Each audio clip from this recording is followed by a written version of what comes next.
होने वाली है और मेरी एंट्री के साथ साथ आपकी भी एंट्री होने वाली है, क्योंकि आज हम सीखने वाले हैं ट्रांसलेशन को। तो प्यारे बच्चों, मैं आपको एक सेंटेंस को तोड़ना बाद में जोड़ना दोनों जबरदस्त तरीके से सिखाने वाला हूं। तो पहले हम उसके हिस्से करेंगे, उस सेंटेंस को छोटे छोटे टुकड़ों में तोड़ेंगे, बाद में धीरे धीरे से उनको जोड़ेंगे। और कैसे जोड़ेंगे आज मैं आपको सिखा कर मानूंगा। अगर मैंने नहीं सिखाया तो मैं टीचर कहलाने योग्य नहीं हूं। प्यारे बच्चे जुड़ जाइए फटाफट सामने और स्टार्ट कर लेते हैं आज की क्लास को। तो हमारा आज का टॉपिक है ट्रांसलेशन। ट्रांसलेशन पर आज हम बात करने वाले हैं प्यारे बच्चों। और ट्रांसलेशन में मैं बड़े से बड़े सेंटेंस को कैसे चुटकियों में तोड़ेंगे बाद में जोड़ेंगे, ये हमारा सिस्टम रहेगा। पहले तोड़ेंगे बाद में जोड़ेंगे। तो हमारे इस चैनल को सब्सक्राइब करना ना भूलिए और जुड़े रहिए राजकुमार सर के साथ में। आपको मिलने वाली है एक बेहतरीन क्लास। स्टार्ट करते हैं आज की क्लास को। तो पहले हम आपको इसका बेसिक बता देते हैं। हम शुरुआत से बिल्कुल स्टार्ट करेंगे प्रेजेंट इंडेफिनिट टेंस से प्यारे बच्चों। तो टेंस का नाम है हमारा प्रेजेंट इंडेफिनिट। पहला टेंस हम पढ़ेंगे यहां से प्रेजेंट इंडेफिनिट। और मैं बिल्कुल बेसिक से आपको इसके बारे में बताऊंगा प्यारे बच्चों। किसी भी बात की प्रॉब्लम आपको नहीं होने दूंगा। मैं ये दावा कर रहा हूं कि आप एक एक सेंटेंस को ऐसे कर पाओगे से मान के चलिए कि आपके लिए कोई बड़ी प्रॉब्लम नहीं है। स्टार्ट कर लेते हैं। तो सबसे पहले हम बात करेंगे इस सेंटेंस की पहचान से। सभी बच्चों को ये सारी चीजें याद होनी चाहिए। पहले मैं आपको बेसिक बता रहा हूं, उसके बाद में पूरी डिटेल दूंगा। देखें तो जिन वाक्यों की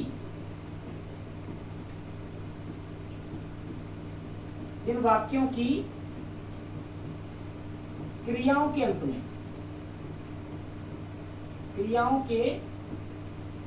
अंत में ता है, ती है, ते हो आदि शब्द आते हैं। आदि शब्द आते हैं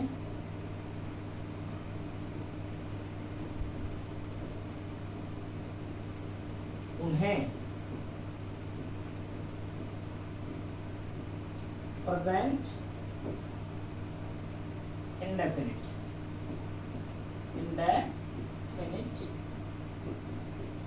टेंस कहते हैं।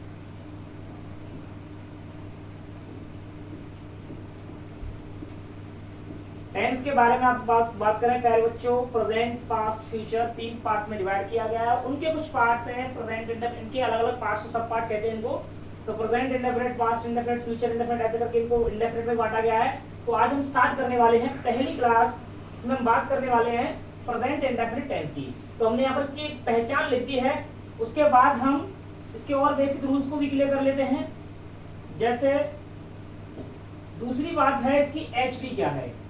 एचवी का मतलब है प्यारे बच्चों हेल्पिंग वर्ब। एक बात ध्यान से सुन लीजिएगा कि किसी भी टेंस को अगर आप अच्छे से करना चाहते हो तो उसके लिए दो चीजें बहुत जरूरी हैं। अगर ये दो चीजें आपको अच्छे से आ गई तो मैं ये दावा कर रहा हूँ आप पहले दो तीन टेंस को अच्छे से सीख लीजिएगा। फिर ये गारंटी है कि बाकी के टेंस आपके लिए बड़े मामूली से हो जाएंगे, तुच्छ से हो जाएंगे। तो देखिए तो इसकी एचवी का मतलब होता है हेल्पिंग वर्ब। तो इसकी हेल्पिंग वर्ब याद रखना जरूरी है, डू तथा डज। तो हम आपको बता दें कि डज बना है वो डू से ही बना है। डू हमारी प्लूरल वर्ब है और सिंगुलर बनाने के लिए हमने क्या लगा दिया, इसमें ईएस लगा दी, इसलिए सिंगुलर बन गई। डज हमारी सिंगुलर वर्ब है। तो डू तथा डज ये हमारी हेल्पिंग वर्ब के रूप में इस टेंस में काम आएंगी। आगे देखिए इसका एक छोटा सा रूल और है, वो और समझ लीजिए। तो रूल है हमारा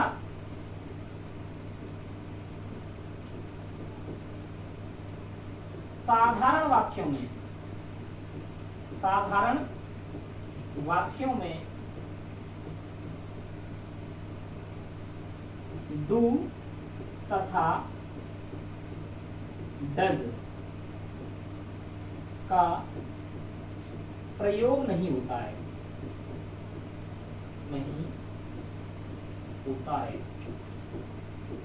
तो इस टेंस के साधारण वाक्य अगर हो तो उसके साधारण वाक्य में ना डू लगेगा ना ही डज लगेगा। ये बात ध्यान रखिएगा। इसका सेकंड पॉइंट है, अगर मैं सेकंड पॉइंट की बात करूं तो वो ये है कि अगर कर्ता अगर कर्ता यानी कि सब्जेक्ट हमारा क्या क्या हो, ही हो, सी हो, इट, नेम या कोई सिंगुलर सब्जेक्ट, सिंगुलर सब्जेक्ट यानी कोई भी एक वचन करता हो, एक वचन करता हो, एक्सेप्ट आई, एक्सेप्ट आई,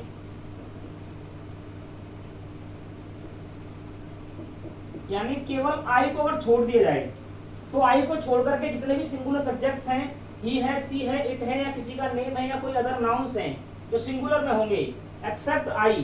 तो इस प्रेजेंट इंडेफिनिट टेंस का ये नियम है प्यारे बच्चों कि एक तो साधारण वाक्य अगर होगा तो उसमें डू तथा डज का प्रयोग नहीं होगा, और अगर करता उसका ही, सी, इट, नेम या फिर कोई सिंगुलर सब्जेक्ट यानी एक वचन करता होता है, एक्सेप्ट आई का मतलब है केवल आई को छोड़कर, क्योंकि आई भी हमारा सिंगुलर सब्जेक्ट है और आई को अगर छोड़ दिया जाए तो इसके अलावा अन्य सिंगुलर सब्जेक्ट के साथ में हम वर्ब में क्या करेंगे,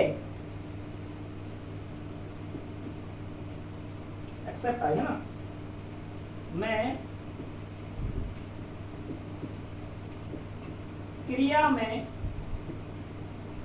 एस, ई, एस जोड़ते हैं।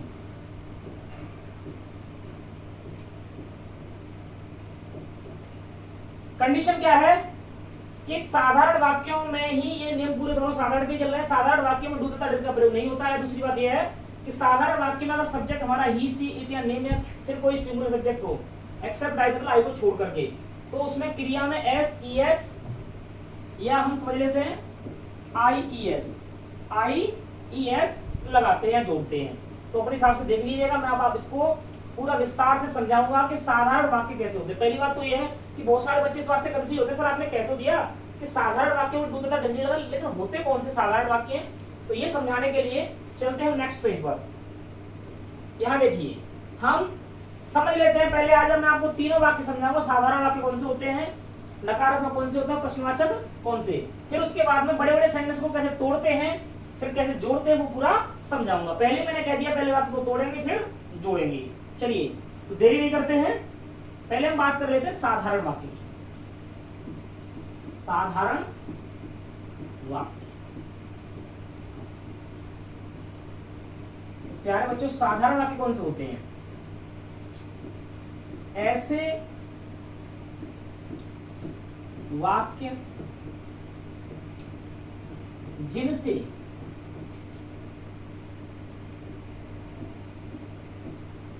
किसी कार्य के होने का बोध होता है, होने का बोध होता है, बोध होता है, यानी इस वाक्य में हमें पता चलेगा कि यहाँ कोई काम हो रहा है, यानी वहां वाक्य के होने का ही हमें बोध चलेगा। जैसे मैं कह रहा हूं मैं खेल रहा हूं, ये भी साधारण हो गया, तुम नाच रही हो ये साधारण हो गया, मैं खेलता हूं, मैं पढ़ाता हूं, ये सब साधारण है, इनमें किसी काम के होने का बोध हो रहा है। अब एग्जाम्पल की मदद से समझ लेते हैं। जैसे मैंने यहाँ एक एग्जाम्पल लिखा, मैं खाना बनाता हूं,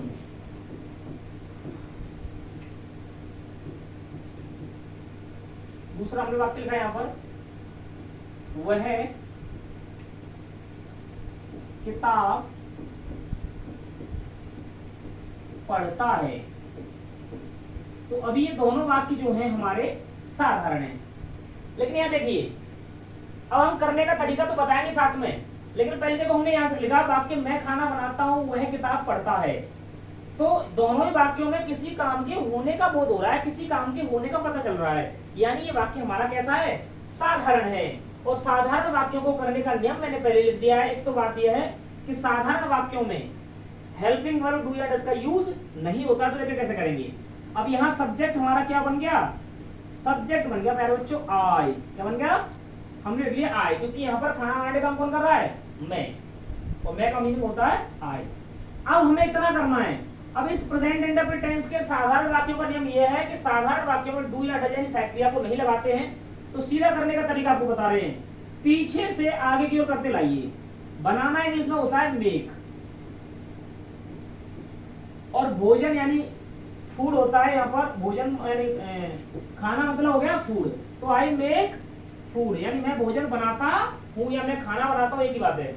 ऐसे इस बात को देख लीजिए, वह किताब पढ़ता है। मैंने कहा है कि अगर साधारण वाक्य तो कुछ नहीं करना है, पहले सब्जेक्ट लिख लीजिए और पीछे से करते लाइए, ही रीड्स बुक।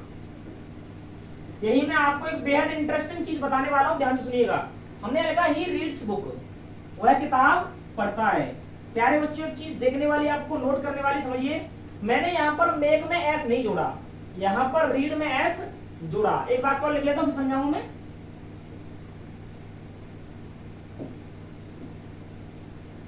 तुम स्कूल से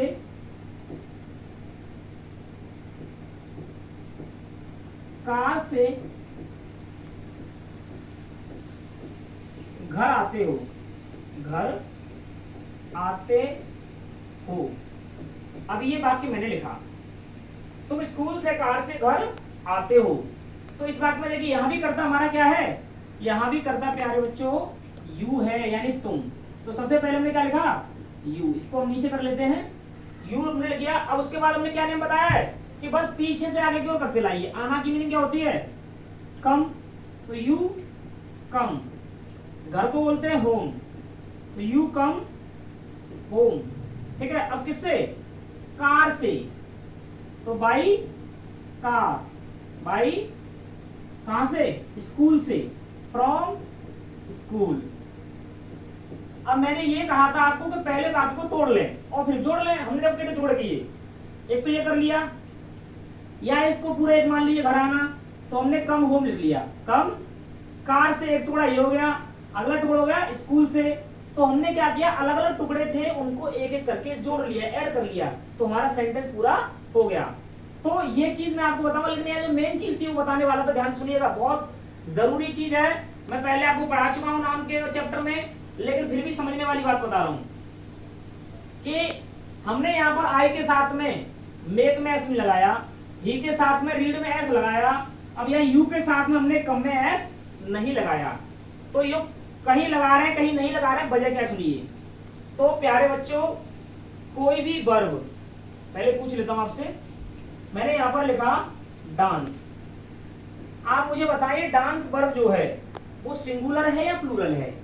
प्यारे बच्चों, आज मैं आपको बिल्कुल क्लियर कर दूंगा कि बच्चे कहां गलती करते हैं। हमारे अध्यापक ये तो बता देते हैं कि हम जब करता है ही सी इट या नेम आ जाए तो उसके साथ वर्ब में ऐसे यस जोड़ना है, लेकिन वो जोड़ते क्यों हैं ये कितने बच्चे जानते हैं। मुझे लग रहा है कि 90% बच्चों को अभी ये नहीं पता होगा कि यहाँ पर आखिर एस यस जोड़ने का क्या कारण है, क्यों जोड़ते हैं हम उस वर्ब में एस या ई एस। तो सुन लीजिए, आज बड़ी इंटरेस्टिंग रोचक बात बता रहा हूं। देखिए, जोड़ने के पीछे वजह यह है कि हमारा एक, जब भी हम एग्रीमेंट करते हैं किसी चीज का, तो ये सोच लेते हैं कि शर्तें जो है हमारी मान ली जाएं, और एक एग्रीमेंट होता है हमारा काय का, सब्जेक्ट और वर्ब का agreement, subject and verb agreement. तो ये जो पूरा मामला है वो सब्जेक्ट और वर्ब के एग्रीमेंट का है। ये एग्रीमेंट क्या होता है वो बता रहा हूं। एग्रीमेंट का मतलब होता है प्यारे बच्चों कि दोनों पक्षों की बातें समान तरीके से मान ली जाएं। अब इसका मतलब क्या है, एग्रीमेंट कैसे बता रहा हूं। जैसे मान लीजिए राजकुमार सर ने और उनके दो पार्टनर ने मिलकर के सर्वोदय नामक सर्वोदय ज्ञान मंदिर स्कूल एक रेंट पे लिया, तो उनके जो स्कूल के मालिक थे उनसे एक बात हुई, चर्चा चली कि सर हमारे ये नियम हैं और हमारे ये नियम हैं, दोनों के नियमों में समझौता हो गया, मेल हो गया। तो जो मेल हुआ दैट इज कॉल्ड एग्रीमेंट। तो वही मेल यहाँ भी होना चाहिए। कहने का मतलब समझिए कि हमारा सब्जेक्ट सिंगुलर तो वर्ब सिंगुलर होनी चाहिए, और सब्जेक्ट प्लूरल तो वर्ब भी प्लूरल होनी चाहिए। ये हमारा नियम कहता है। अब समझे ध्यान से, हमने आई को पहले उसमें नियम में लिखा दिया था कि एक्सेप्ट आई, यानी आई को छोड़ करके, तो हम आई को यहाँ छोड़ देते हैं, यानी आई जो है हमारा कभी कभी क्या करता है कि कुछ सेंटेंसेस में अपने साथ प्लूरल वर्ब लगाता है और कुछ में सिंगुलर वर्ब। उसका भी पहले एक एग्जांपल दे देता हूँ। एक बात आपसे पूछ रहे हैं, मान लीजिए कि आप बड़े बुजुर्ग हैं घर के, परिवार के, और आपके घर में एक बढ़िया सा सुंदर सा बेटा है और आपको अपने बेटे के लिए लड़की देखने जाना है। जब आप लड़की देखने पहुंचे घर पे तो वहां जाके बातें चली और कुछ मिसमैच हो रहा था, आपको लग रहा था कि नहीं लड़की की हाइट थोड़ी कम है हमारे लड़के से, थोड़ी के ज्यादा कम लग रही है, तो आपने मना कर दिया भाई हमारे लड़के की जोड़ी नहीं जम पाएगी क्योंकि इसकी हाइट जो है कम है और हमारे लड़के की हाइट ज्यादा है। तो ऐसे में क्या हुआ, वो मिसमैच कर गया, यानी एग्रीमेंट नहीं हो पाया, तालमेल नहीं बैठ पाया दोनों का। लड़का लड़की का जो व्यवहार था वो एक तरह से मैच नहीं कर रहा था, तो आपने क्या कर दिया, वहां पर मना कर दिया कि भैया ये चीज हमारे यहाँ नहीं चल सकती, अगर लड़की थोड़ी और लंबी होती तो हम शादी कर लेते। या फिर कभी कभी अमीरी गरीबी देख लेते हैं, आदमी देखता है कि जितना अमीर लड़का है उतनी अमीर लड़की होनी चाहिए, लड़का हल्का सांवला है तो लड़की भी सांवली होनी चाहिए, ऐसे करके वो मैच मिलाते हैं। लेकिन ये बात हर बार लागू नहीं होती, कई बार ऐसा भी हो जाता है कि लड़का सांवला है, लड़की गोरी है, या फिर लड़की सांवली है और लड़का गोरा है, बस वो पैसे के तालमेल की वजह से कहीं ना कहीं उनका तालमेल बैठ जाता है, वो उनकी एक बुराई को दबा देते हैं पैसे की वजह से, किसी और कारण से।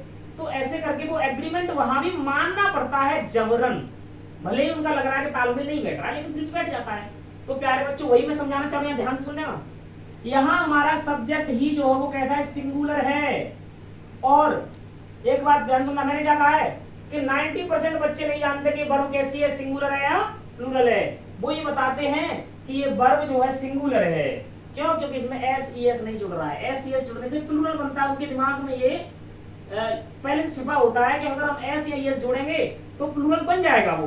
लेकिन प्यारे बच्चों वो केस कौन सा होता है, वो नाउन के मामले में होता है। Noun plus S E S is equals to क्या बनता है, प्लूरल। लेकिन ध्यान रहे वर्ब के मामले में उल्टा होता है, verb plus S E S is equals to क्या बनेगा, सिंगुलर।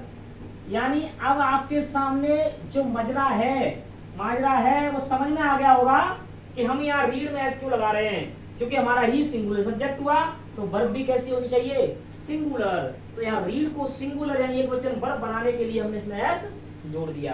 तो मैं उम्मीद करता हूँ प्यारे बच्चों ये आपको तरीका समझ में आ गया होगा।